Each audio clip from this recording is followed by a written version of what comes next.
Ici Sud Radio. Les Français parlent au français. Je n'aime pas la blanquette de veau. Je n'aime pas la blanquette de veau. Sud Radio Berkov dans tous ses états. Mais qu'est-ce qui se passe ? Mais qu'est-ce qui se passe ? Le déficit public dérape à 5,5%. Il était initialement prévu à 4,9% par le gouvernement.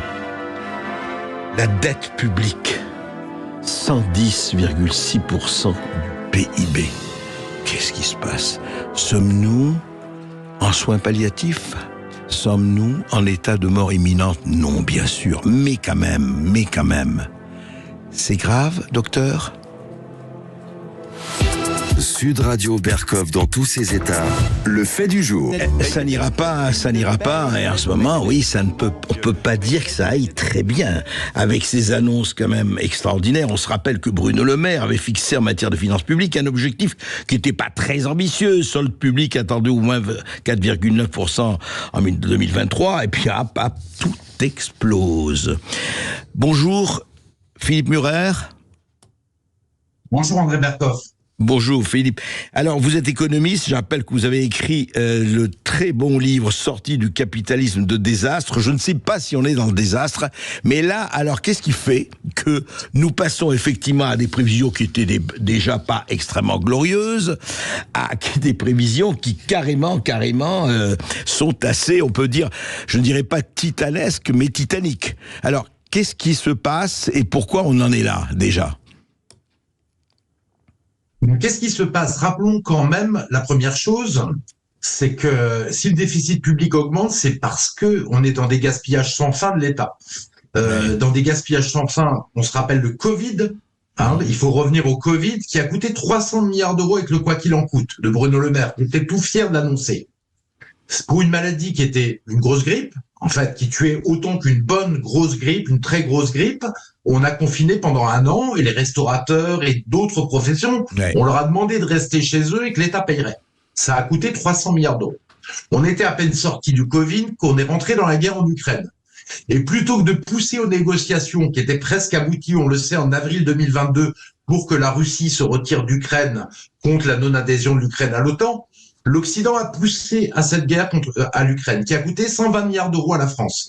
20 milliards d'euros d'aide à l'Ukraine directe, des armements, les aides de l'Union européenne. D'ailleurs, en février 2024, vous vous rappelez, André, en même temps que Bruno Le Maire faisait les premières annonces d'austérité en augmentant de 6 milliards d'euros l'impôt sur l'électricité, 10% les prix de l'électricité, il promettait 10 milliards d'euros de coupes dans les dépenses publiques. Eh bien, Bruno Le Maire allait signer à Bruxelles qu'on allait dépenser 50 milliards d'euros pour l'Ukraine, donc la part de la France, 10 milliards. Ouais. Et puis les sanctions sur l'énergie contre la Russie, en fait, qui devaient mettre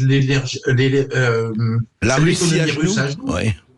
La Russie à genoux, elles nous ont coûté en termes de bouclier énergétique 100 milliards d'euros sur 3 ans.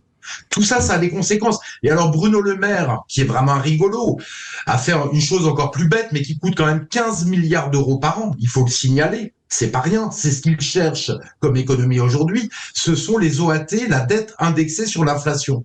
Monsieur Bruno Le Maire a continué à mettre de la dette indexée sur l'inflation alors que les taux étaient à 0. Alors même que d'ailleurs l'inflation remontait.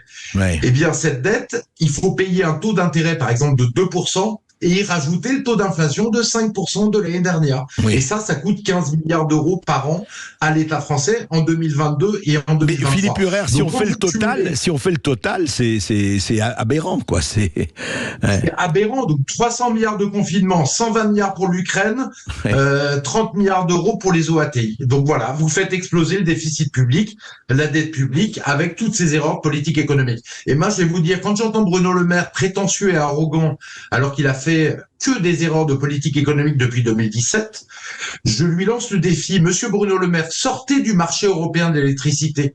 À ce moment-là, vous pourrez diviser par 2 les prix de l'électricité pour les ménages, comme l'ont fait les entreprises. Comme l'ont fait l'Espagne et le Portugal, en quelque sorte. Et l'Espagne et le Portugal vont beaucoup mieux en termes de croissance grâce à cela que la France, l'Allemagne et l'Italie qui sont restés. Faites ça. À ce moment-là, il y aura beaucoup plus de consommation parce que les prix seront plus bas, les entreprises seront pas défaillantes et vous verrez que vous aurez une belle croissance, pas mal de recettes fiscales et que déjà on se tirera d'une partie du problème. Le problème qu'on a, André, vous le savez, c'est que ce gouvernement ne gouverne pas pour les Français, il gouverne pour l'Union européenne. Et donc la sortie du marché européen de l'électricité, c'est un tabou absolu pour eux. Alors, je ne sais pas s'il gouverne pour l'Union européenne, mais en tout cas, je vais vous faire entendre Philippe Murer, justement, une déclaration hier de Bruno Le Maire. Il a trouvé une parade d'économie, parce qu'il faut faire des économies. Non, on dit, où est-ce qu'on va faire des économies? Recherche économie désespérément. Il a trouvé une parade sur les médicaments. Écoutez.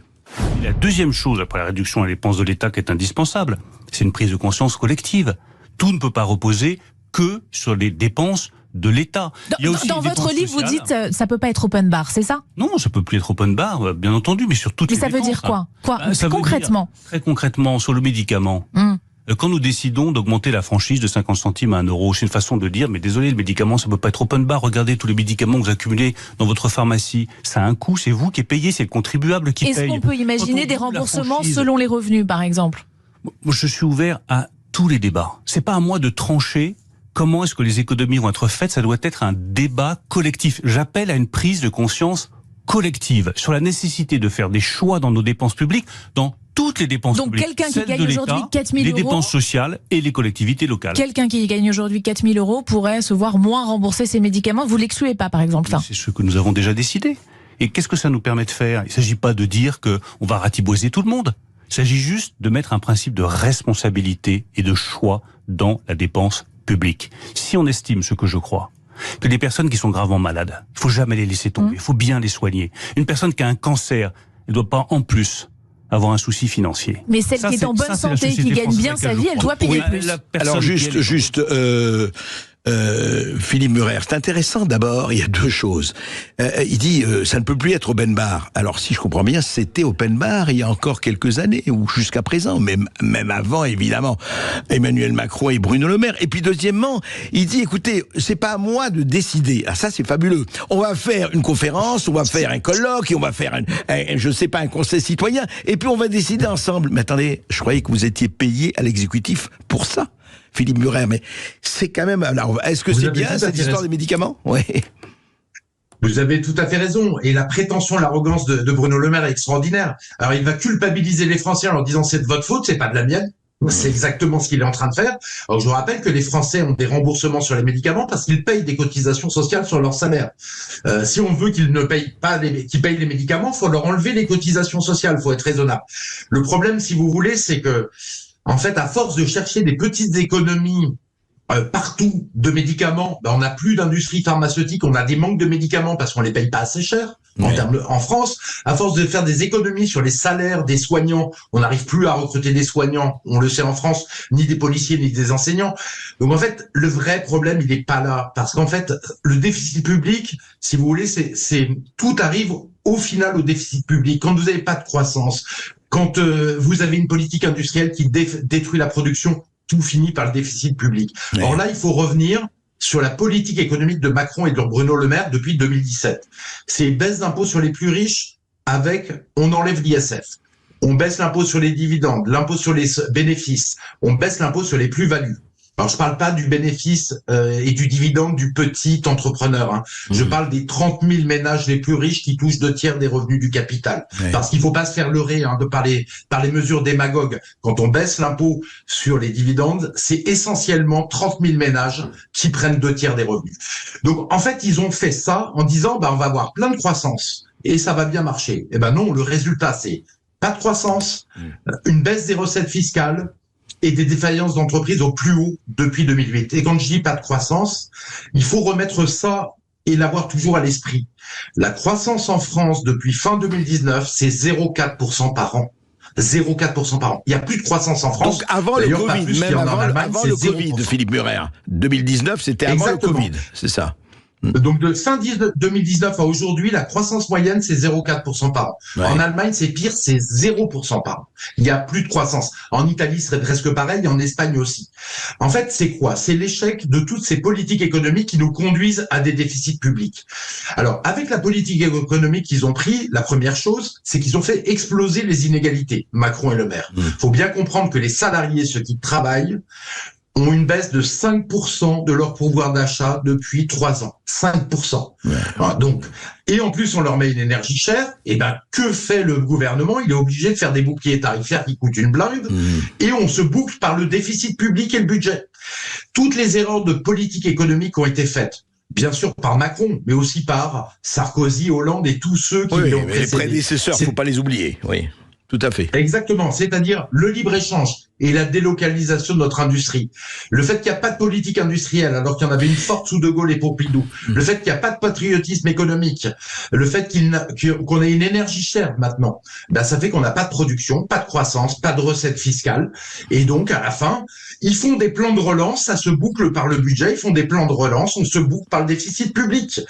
Donc, Macron a tout sacrifié à la croissance, baisse d'impôts sur les plus riches, destruction du modèle social. Hein, Et la croissance n'est pas au rendez-vous. Voilà.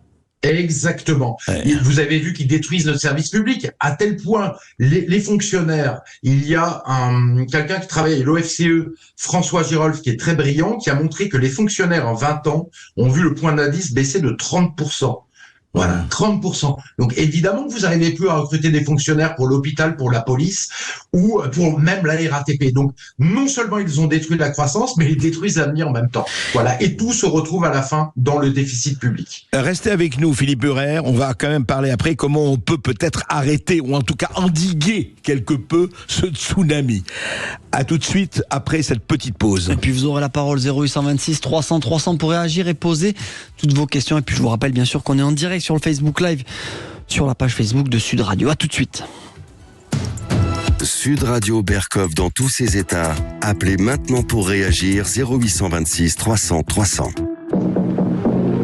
Ici Sud Radio. Les Français parlent au français. Les carottes sont cuites. Les carottes sont cuites.